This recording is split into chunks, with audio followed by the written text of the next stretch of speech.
Hi,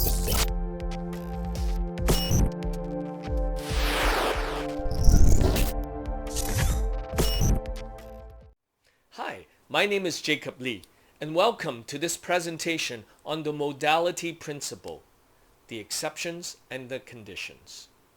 As you will soon discover, the modality principle is one of Meyer's 12 principles for multimedia learning. It is widely recognized and applied by educators all over the world because it has been tested and proven in a number of empirical studies. However, there is emerging evidence that seems to challenge its universal validity and applicability. Indeed, as noted by Clark and Meyer, in general, it is not possible to make completely universal recommendations about the best instructional methods because any method is limited by its boundary conditions. So the main purpose of this presentation is to show that while the modality principle has received much empirical support and can guide educators in the design of multimedia content, yet it is not ubiquitous and therefore it should be considered and applied with care. Here's an outline of my presentation. First, I will start by describing what is learning, and I will do so by drawing from the information processing theory. After that, I will look at several key theoretical assumptions related to multimedia learning. In the third part, I will provide a quick overview of Meyer's 12 principles of multimedia learning. Among them is the modality principle. After that, I will zoom in on the modality principle and specifically point out some exceptions that researchers have observed. In the final section, I will look at the boundary condition for the modality principle. Based on the boundary conditions and the exceptions noted in the previous section, I will then share some implications for educators as they design multimedia learning. So let me start by asking the question, what is learning? Now, of course, different theorists will answer that question differently. Some will suggest that learning is about a change in outward behavior. Others sees learning as a process of discovery, a journey towards self-actualization, if you will. Still, there are those who see learning as a collaborative effort of constructing knowledge together.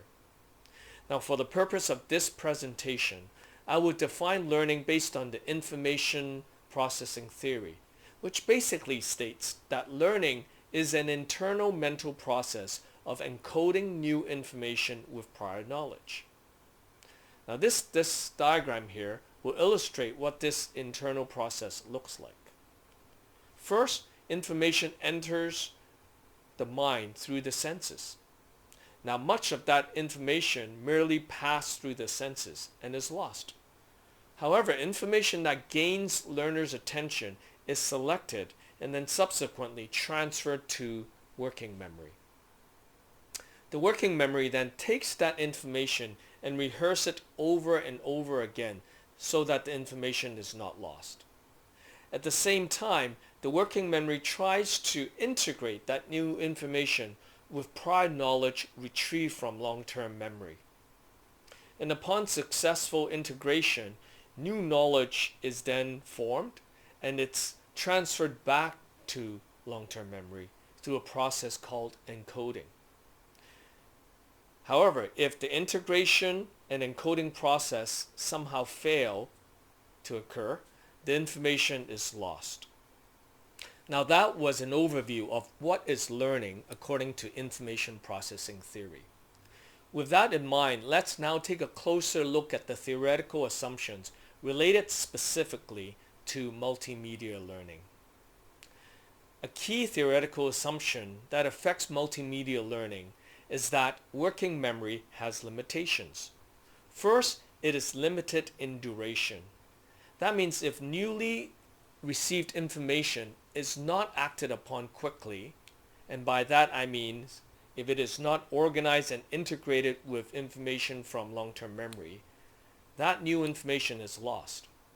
Second, working memory is limited in capacity in that it can only hold a small amount of information at any given time.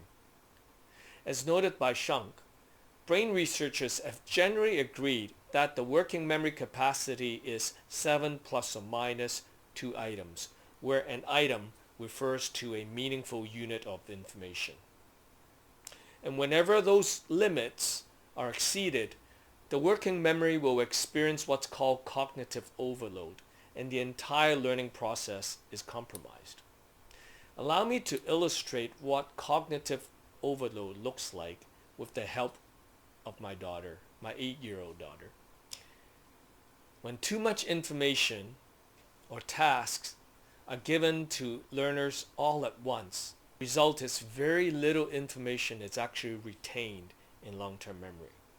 On the other hand, if information is presented at the right pace, with the right amount, in an orderly manner, in other words, good design, the working memory, represented by the narrow bottleneck, can actually process it effectively, and most of that information is retained in the long-term memory. Now, to be sure, in any learning experience, learners will experience cognitive load. Some of that load may be extraneous, caused by poor design that does not support the instructional objective. Some of that load may be essential, created by the inherent complexity of the study materials. Finally, some of that load may be generative, and this is the result of learners trying to organize information and integrate it with prior knowledge stored in long-term memory. Therefore, as educators, our job is to decrease extraneous load as much as possible, manage essential load as much as possible, and promote generative load as frequently as possible. Interestingly, although a person's working memory has limits, researchers have discovered that it is actually possible to expand the capacity of working memory. Specifically, as noted by Castro, Alonso, and Suella, researchers have found that by presenting some information in the visual mode and other information in the auditory mode, it is possible to expand working memory capacity.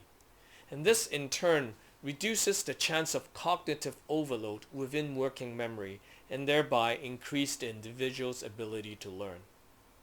The notion that information is processed through dual channels, namely the visual channel and the audio channel, simultaneously, was first suggested by Pavio, and it has since been adopted by many educators. Based on Pavio's dual coding theory and Sueller's cognitive load theory, Myers then established the 12 principles for multimedia learning. Allow me to share with you quickly what the 12 principles are. The first principle is called the coherence principle, which states that people learn better when extraneous words or pictures are excluded. And this makes perfect sense because extraneous words or pictures puts unnecessary load on working memory. The next principle is called the signaling principle. And that principle states that people learn better when cues that highlight the essential materials are added. The next principle is called the redundancy principle, which states that people learn better from graphics plus narration than from graphics plus narration plus text. So if the text contains the exact same information as the narration, it should not be displayed because it only puts more load on the working memory, specifically the visual channel, without adding much value. The next principle is called the spatial contiguity principle, and it states that people learn better when corresponding words and pictures are presented near to each other. For instance, if you look at this diagram, the picture on the right is more conducive to learning than the one on the left. Why? because in the diagram on the right, the text label is presented right next to the parts of the camera instead of appearing at the bottom left of the diagram. The next principle is called the segmenting principle, which states that people learn better when multimedia lesson is presented in learner control segments. The next principle is called pre-training, which states that people learn better when learners understand basic definitions, terms, process, or concepts before beginning the learning experience. An example of doing this might be at the beginning of the lesson, you give learners a basic introduction to how to navigate through the lesson. Another example is at the beginning of the lesson, give an overview of the topics and tell students what to expect. The next principle is called the modality principle, which states that people learn better when words are presented in narration, especially if they are paired up with other visuals on screen. And this makes perfect sense because presenting words as narration allows the audio channel to be fully utilized instead of putting all the load on the visual channel, which occurs if you include graphics with on-screen text. The next principle is called the multimedia principle, which states that people learn better from words and pictures than from words alone. And this essentially is the foundational principle for all the other principles of multimedia learning. The next principle is called the personalization principle, and it suggests that people learn better from multimedia lessons when words are presented in conversational style instead of formal style. The next principle is called the voice principle, and it states people learn better when narration in multimedia is spoken in a friendly human voice rather than machine-like robot voice. The last principle is called the image principle, which states that people do not necessarily learn better if speaker's image is showing on the screen the whole time. So to have talking heads appearing the whole time in the video doesn't necessarily add any value to the lesson. Now that you're aware of Meyer's 12 principles for multimedia learning, allow me to now zoom in on the modality principle. As I just shared, the modality principle states that people learn better from pictures and narration than from pictures and on-screen text. And this is due to the belief that on-screen text could generate excessive cognitive load on the visual channel when presented with other visual elements such as pictures or animation. Swallow called this phenomenon split attention because learners have to split or divide their attention across the different visual elements at the same time, including both the text and images, and that puts extra burden on working memory. Now, over the past decades, many empirical studies have been done to test the validity of modality principle in both classroom and laboratory settings, and they have yielded favorable results. For instance, in a frequently cited lab study done by Moreno and Meyer, participants were randomly assigned to one of two groups to learn about lightning formation. One group received instructions from animation accompanied by narration. The other group, however, received the same instruction from the same animation, but this time accompanied by on-screen text instead of narration. And on the subsequent knowledge test, the group that received instructions in the form of animation and narration outperformed the group that received that instruction in animation and on-screen text. And based on such findings, Moreno and Meyer concluded that people do learn better with animation and narration rather than from animation and text. And therefore, the modality principle is validated.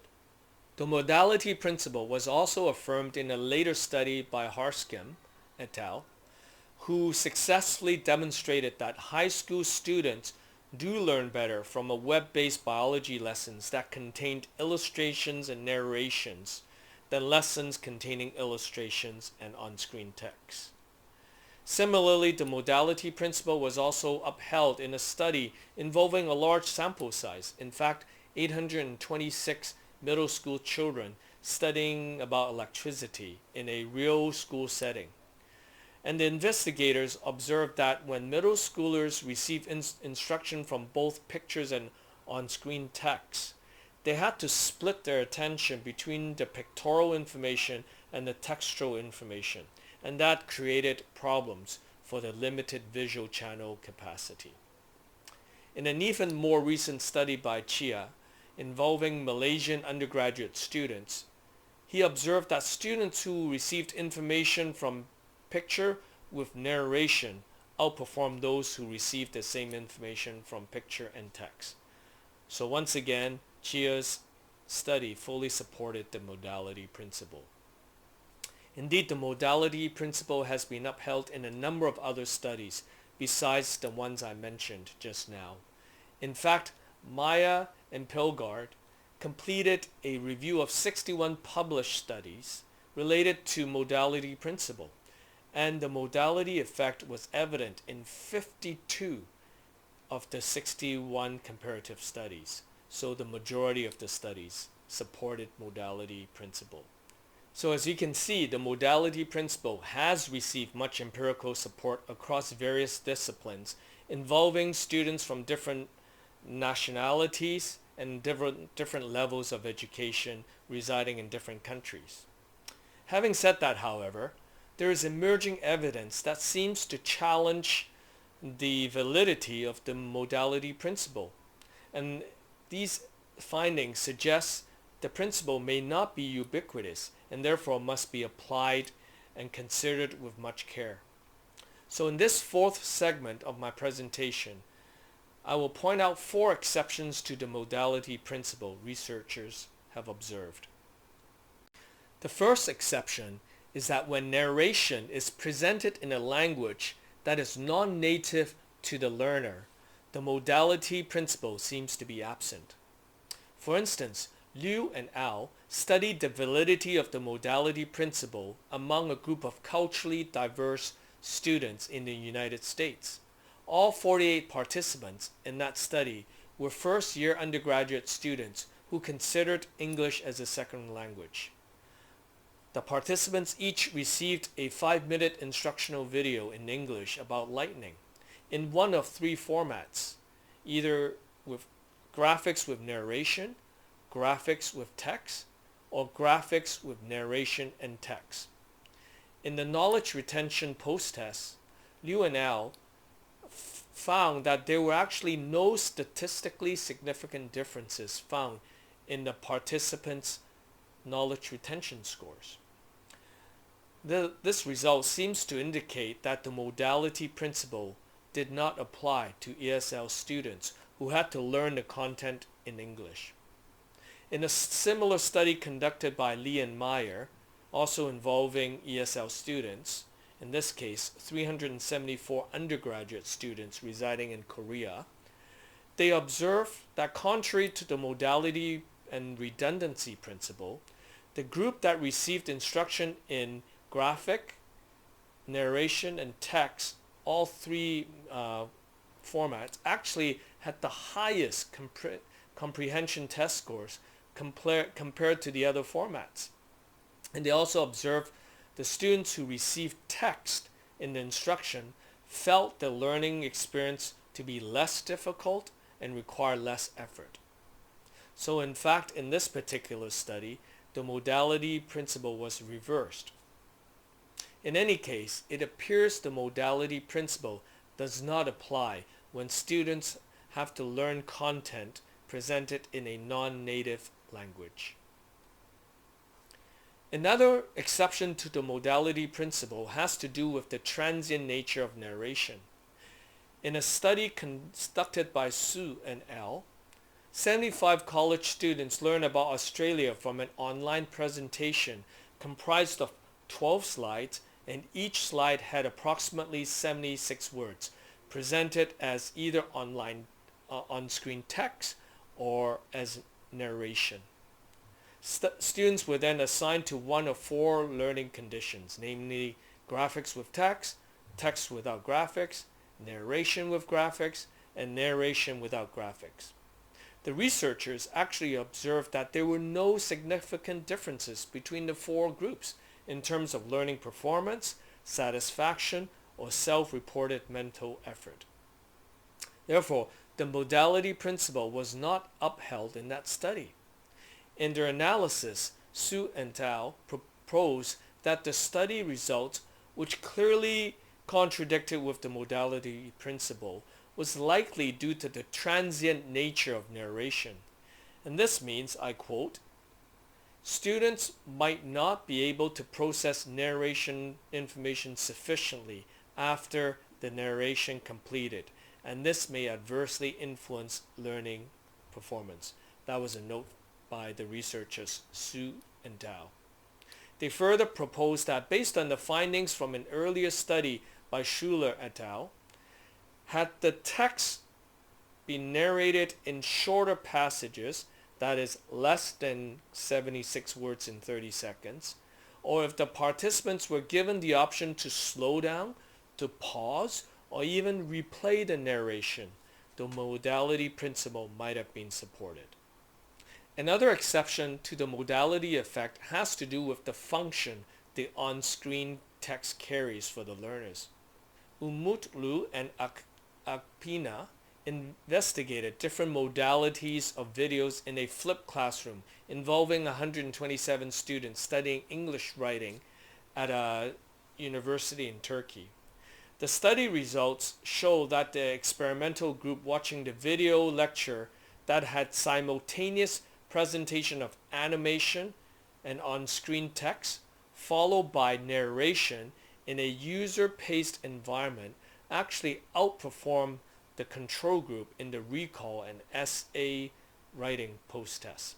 In this case, the control group in the study had students receiving the same information but from traditional classroom lecture. Now these findings seems to violate the modality principle, which states that animation should be presented with just narration without text, which was the case for the traditional classroom lecture format. One reason the findings deviated from the modality principle might have to do with the fact that the participants were ESL students studying a subject not in the native language. Another reason proposed by the researcher was that the on-screen text actually served as keywords for the narration such that the text played the role of signaling and therefore gave cues about the content conveyed through narration. Thus, the researchers wrote, when a more comprehensive narration followed the keywords on the screen, the participants could revise the on-screen keywords, consolidate the input, and expand it as the narration included more detail than the keywords on screen. A final exception to the modality principle was proposed by Liu and Tao. They conducted a study involving 86 English-speaking undergraduate students in the United States. And in this study, they found that modality principle was insignificant in lessons where the other multimedia principles, namely the coherence principle, the spatial contiguity principle, the temporal contiguity principle, and the pre-training principle, the signaling principle, the voice principle, and the image principle, when all these principles were controlled and carefully observed.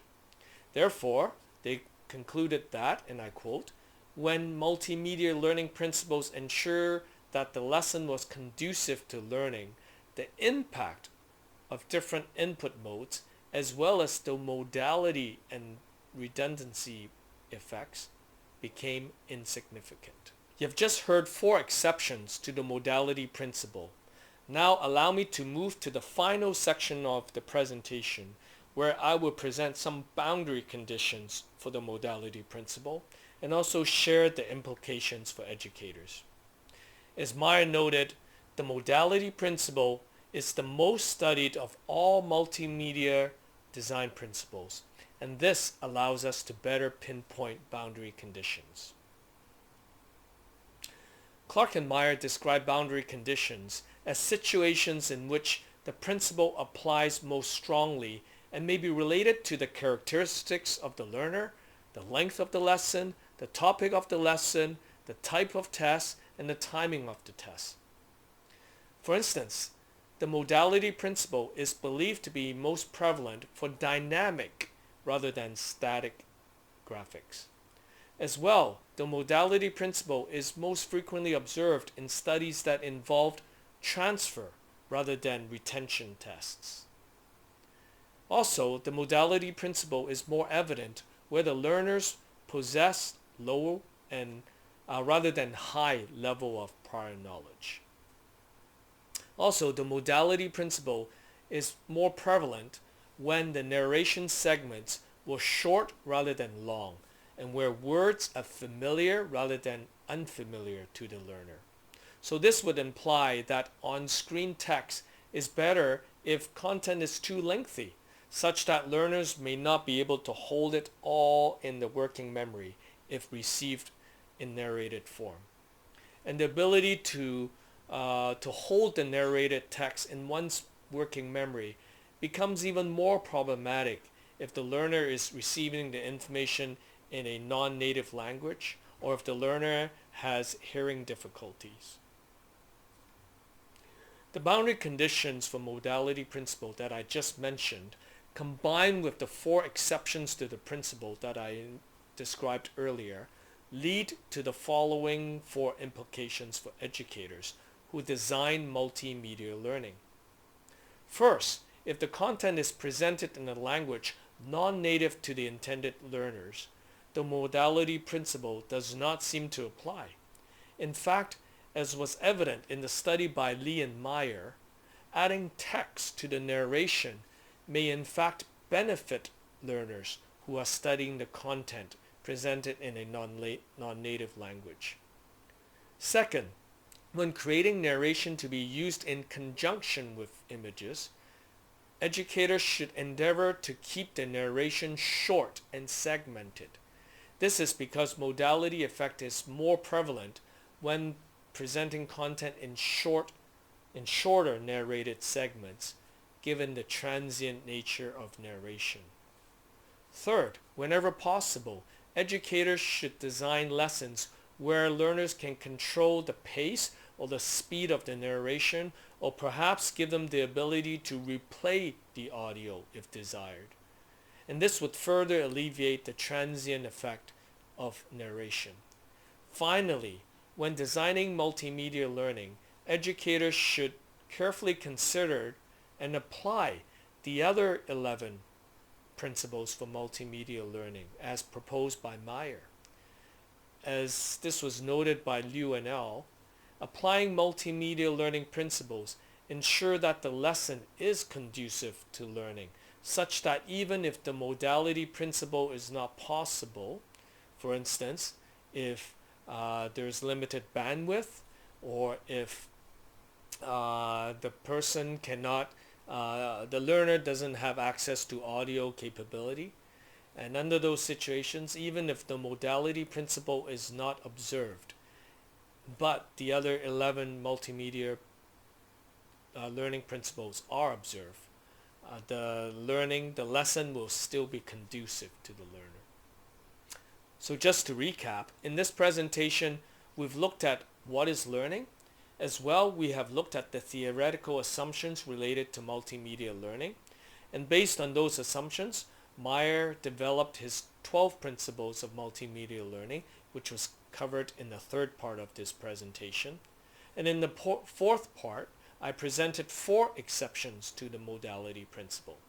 And I concluded this presentation by looking at the boundary conditions for modality principle and their implications for educators designing multimedia learning.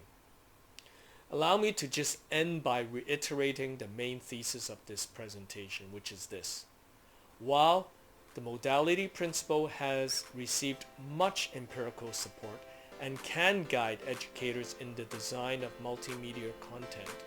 It is not ubiquitous and thus should be considered and applied with care. Thank you for your kind attention.